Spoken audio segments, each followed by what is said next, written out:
and welcome back to another episode of Cooking with Annie. Today I'm going to show you how to make rhubarb syrup and then how to make a cocktail with it once we've got the syrup done. I use this syrup for alcoholic and non-alcoholic beverages, and I also gift it to friends in the spring when rhubarb is super abundant.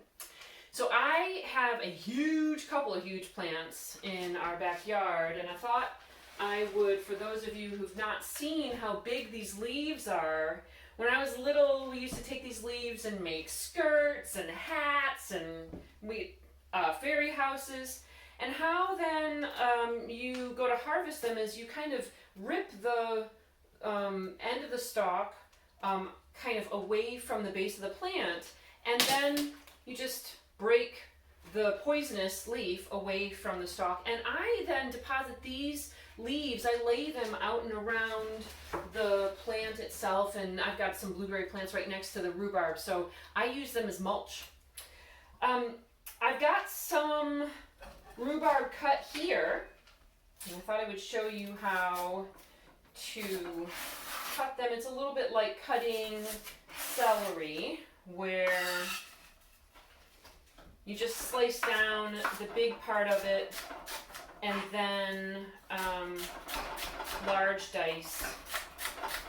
And how you make the syrup is, once this is all cut, you've got 8 cups of rhubarb.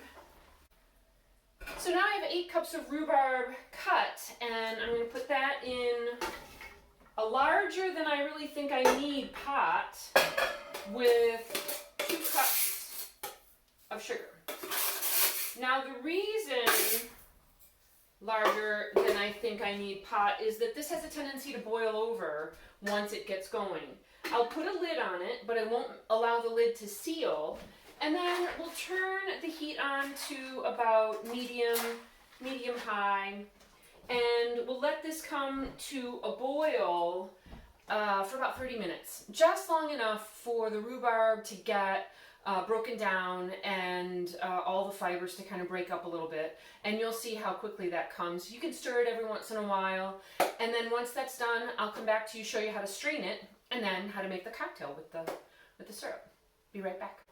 Okay, so that rhubarb has been cooking for 30 minutes or so. It's all broken up and ready to strain. So it's good to stir it before you pour it, and be careful because this is hot sugar water, essentially. And then I just let this sit here and strain into the bowl be underneath it. And then I also have on the blog a recipe or two for what to do with the leftover rhubarb, which you can make a tart with, or you can make some jam with, you could have your yogurt. So, and then from this comes the syrup. We'll chill it and then make a cocktail.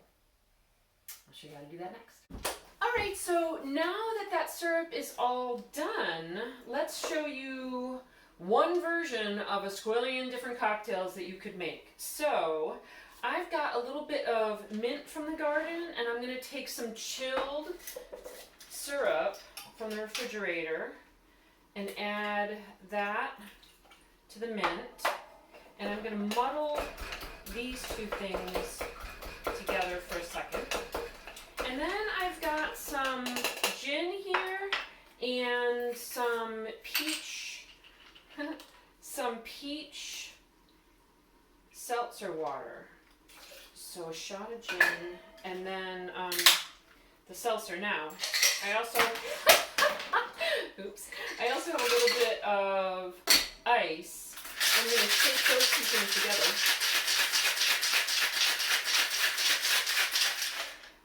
Just to get it all cold.